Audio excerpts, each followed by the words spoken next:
श्री स्वामी समर्थ, जय जय स्वामी समर्थ. श्री स्वामी समर्थ, जय जय स्वामी समर्थ. श्री स्वामी समर्थ महाराजांच्या नामस्मरणाने आजच्या व्हिडिओला सुरुवात करूया. शुभ दुपार तुम्हा सगळ्यांना. कसे आहात तुम्ही सगळे? आशा व्यक्त करते स्वस्त असाल, मस्त असाल, स्वामींच्या सेवेमध्ये रममाण असाल. श्रावण महिन्यामध्ये आपण भरपूर सेवा करतो आणि त्यापैकीच एक सेवा आहे ती म्हणजे सत्यनारायण व्रताची सेवा.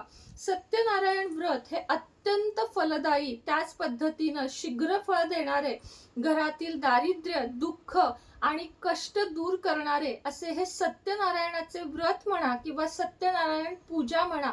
हे केल्यामुळे आपल्या अडचणी दूर होतात, आपल्या घरामध्ये सुख शांती लाभते आणि त्याच पद्धतीने आर्थिक प्रगती आपली होण्यास मदत होते.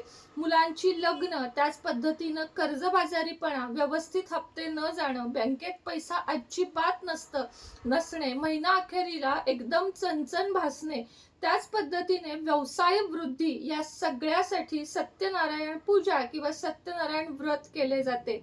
श्रावण महिन्यामध्ये केले जाणारे हे सत्यनारायण पूजा तुम्ही अगदी म्हणजे यथाशक्ती गुरुजींना बोलवून दक्षिणा देऊन सत्यनारायण पूजा एक तरी करून घ्या. तसं तर आपण महिला सुद्धा केंद्राच्या पद्धतीने गुरुमाऊलींनी सांगितल्याप्रमाणे सत्यनारायण पूजा करतच असतो. पण श्रावण महिना आणि अनंत चतुर्दशी किंवा गणपती बाप्पा घरात असताना अगदी व्यवस्थित यथासांग गुरुजींना बोलवून सत्यनारायण करणे हे जास्त महत्वाचे मानले जाते. कारण बघा, आपण लग्नामध्ये सुद्धा म्हणतो की देवा ब्राह्मणाच्या साक्षीने लग्न झालेले आहे. त्यामुळे किमान वर्षातून एक तरी सत्यनारायण गुरुजींना बोलवून करण्याचा प्रयत्न करा. म्हणजे असं नाही म्हणत मी घरात करू नका, मी त्याच्यावरचाच व्हिडिओ आज केला आहे. पण वर्षातून एक पूजा तरी या पद्धतीने करण्याची तुम्ही प्रयत्न करा. नाही झालं तर आपण करणारच आहोत. आता आपण श्रावण महिन्यात कशा पद्धतीने सत्यनारायण पूजा करायची, कोणत्या चुका करायच्या नाहीत, नक्की नियम काय आहेत, उपवास धरावाच लागतो का, आणि सौभाग्यवती स्त्रिया करू शकतात का, विधवा स्त्रिया करू शकतात का, घरात पती नसेल किंवा मुलगा नसेल तर काय करावे, एक नाही अनेक प्रश्नांची उत्तरे अगदी थोडक्यात तुम्हाला मी आज देणार आहे. सर्वप्रथम सत्यनारायणाची पूजा किंवा व्रत हे सर्वजण करू शकतात. मग त्या कॅटेगरीमध्ये विधवा, सवाष्ण, सिंगल किंवा अगदी मुले, पती असलेले, पत्नी नसलेले सर्वजण आपल्या घरामध्ये सत्यनारायण व्रत करू शकतात. तसं तर कोणत्याच देवाची हरकत नाहीये की यांनी करा किंवा यांनी करू नका. त्यामुळे हे आपण पाडलेले नियम आहेत, त्या नियमांमध्ये जास्त अडकायचं नाही. सत्यनारायण व्रत हे श्रावण महिन्यात 1, 3, 5, 7, 11, 21, 51 आणि श्रावण महिन्यापासून सुरुवात करून 108 दिवस सुद्धा सत्यनारायण करता येते. मात्र आपण प्रापंचिक आहोत, महिला आहोत, आपल्याला मासिक अडचण असते, वेगवेगळ्या गोष्टी असतात, बाहेर गावी जायचं असतं. अशा सगळ्या गोष्टींमुळे किमान 5 सत्यनारायण तरी आपल्याला करायचे आहेत सगळ्यांना मिळून. शक्य झालं मी इथं तुम्हाला थोडासा व्हिडिओ पूजेचा देईन, नाही शक्य झालं अगदी डिटेलमध्ये तुम्हाला मी सांगत आहे की तुम्ही कुठल्याही सोमवार किंवा शुक्रवार, सोमवारपासून शक्यतो सुरुवात करा, पुढच्या सोमवारपासून किंवा श्रावण महिन्यात कधीही मंगळवार, बुधवार, गुरुवार, शुक्रवार, शनिवार, रविवार कधी पण करू शकता. सर्वप्रथम संध्याकाळी प्रदोष काळाला सत्यनारायण पूजेला बसायचं आहे. मग तुम्ही ती 5 करा, 7 करा, 11 करा, 1 करा, कितीही करा. संध्याकाळी 5 ते 7 या वेळात सत्यनारायण करायचं आहे. देवाच्या शेजारी जागा जिथं आपण आता मी इथं मांडते तर ही जागा सर्वप्रथम गोमूत्र आणि पाण्यानं स्वच्छ पुसून घ्यायची. त्यानंतर तिथं रांगोळी काढायची. रांगोळीवर हळदी कुंकू घालून त्याच्यावर चौरंग ठेवायचा. चौरंगावर पांढरा रुमाल, पांढरे वस्त्र ठेवायचे. गहू साधारण पावशेर, 1.25 किलो आपल्याला गहू लागतात. एक तांब्याचा तांब्याचे तामण, बाळकृष्ण, 3 विडे, 3 पानं म्हणजे 3 पानं म्हणजे 2-2 चे 3, 6 असतात ते, 3 नसतात. त्याच्यावर सुपारी, एवढं साहित्य आपल्याला लागणार आहे. 3 एक वरुण देवता, एक कुलदेवी, असे 3 आपल्याला सुपारी विडे मांडायचे आहेत. त्याच पद्धतीनं आपल्याला 3 वाट्यांमध्ये थोडी थोडी साखर नैवेद्याला ठेवायची आहे. साखर ठेवून झाल्यानंतर गव्हाची रास, त्याच्यावर तांब्याचा कलश, त्याच्यावर कुंकवाने स्वस्तिक, त्यामध्ये कडेला तुम्ही विड्याची पानं, आंब्याचा डहाळा सुद्धा ठेवू शकता. चौरंगाला पण आंब्याचा डहाळा लावू शकता. त्यानंतर खाली गहू, त्या तांब्यात 1 रुपयाचं नाणं, सुपारी, हळकुंड, मोती, पोवळा, हे सगळं, फूल, नाणं, हे सगळं घालायचं. 1 रुपयाचं हळकुंड नाही घातलं तरी चालेल. त्याच्यावर एक तामण ठेवायचं, तामणात पुन्हा गहू ठेवायचा, गव्हामध्ये वाटी ठेवून त्यामध्ये बाळकृष्ण ठेवायचे. बाळकृष्ण ठेवून झाल्यानंतर तिन्ही विड्यांची, 3 विड्या कशा कशाची हे मी तुम्हाला सांगेन, पुढे जाऊन सांगेन किंवा व्हिडिओमध्ये दाखवेन. तर त्या पद्धतीनं त्या तिन्ही, गणपती बाप्पाची 1 सुपारी, अशा 3 विड्यांची म्हणजे पानांची सुपारीची पूजा करून घ्यायची. स्नान घालून घ्यायचं. तिन्ही सुपाऱ्यांना सगळ्यात अगोदर कुलदेवींची 1 असते, गणपती बाप्पाची 1 असते आणि ब्रह्मदेवांची 1 असते. तर मला नीटच हे होत नाहीये, पण अशा 3 सुपाऱ्या, वरुण देवतांची 1 असते. सॉरी, कसं होतं, मी व्हिडिओ केलेला आहे पण ते असं अचानक लक्षात येत नाही. तर अशा पद्धतीने या 3 सुपारींची पूजा. त्यानंतर बाळकृष्णाची पूजा. बाळकृष्णाला पंचामृतानं, पाण्यानं अभिषेक. मग बाळकृष्ण मांडायचा, त्याला तुळस व्हायची, फूल व्हायचं. या तिन्ही देवांना पण, म्हणजे 3 देवता जे आपण मानलेत त्यांना पण सुपारी, अक्षता अशी विधिवत पूजा करायची. मेन चूक कुठली करायची नाही इथं मी तुम्हाला सांगते, की रव्याचा 1.25 चमच्याचा शिरा करायचा. कारण सत्यनारायणाला 1.25 हे माप खूप महत्वाचे. मग आपण आता 1.25 वाटी केला तो वाया जाईल, 1.25 किलो, 1.25 पावशेर हे सगळं वाया जाईल. म्हणून 1.25 चमचा रव्याचा आपल्याला शिरा करून घ्यायचा आहे. तूप, केळ, असा दूध घालून छान शिरा करून घ्यायचा आहे आणि पूजेला बसायचंय. ही सगळी पूजा तुम्हाला सांगितली. 3 वाट्यांमध्ये साखर घेऊन ते नैवेद्य दाखवायचा 3 सुपाऱ्यांना आणि 3 विड्यांना.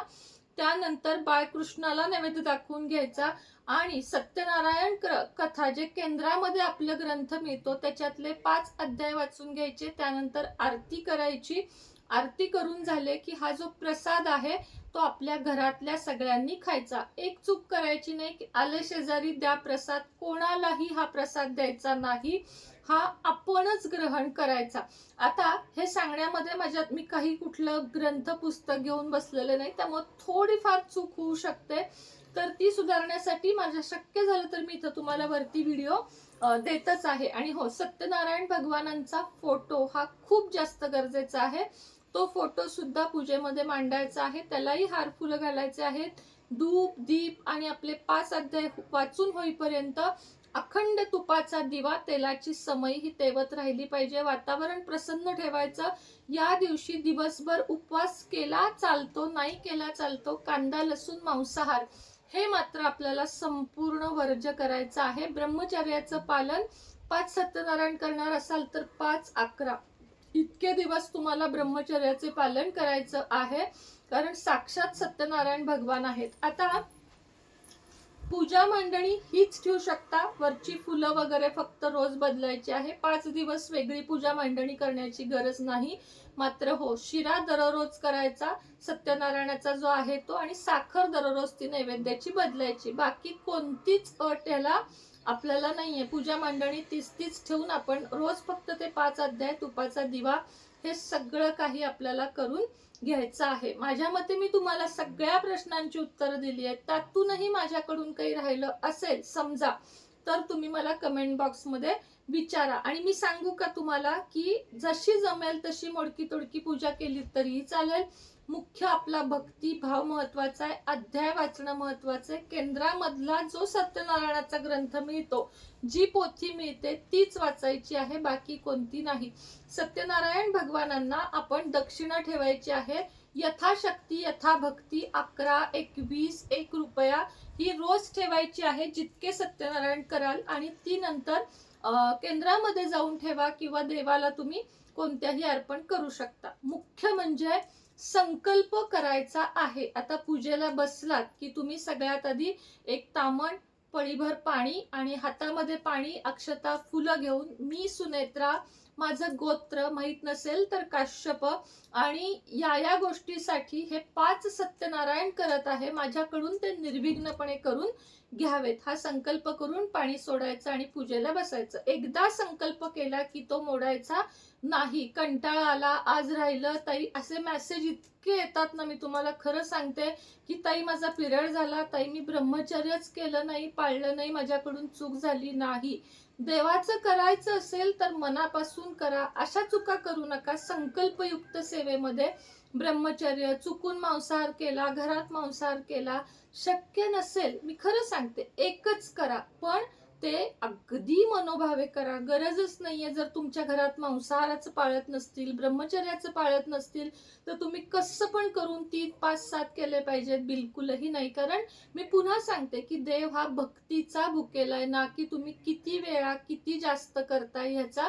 पण बघा, तुमची जर कोणती अशी कठीण इच्छा असेल ना की मला ही पाहिजे आणि मला काय करू म्हणजे होईल, तर या श्रावण महिन्यासारखा आणि सत्यनारायणाच्या पूजेसारखा कोणताही दिवस नाही. पण हो, सावधान राहा. मी ज्या गोष्टी सांगितल्या त्या तुम्हाला प्रॉपरली पाळायच्या आहेत.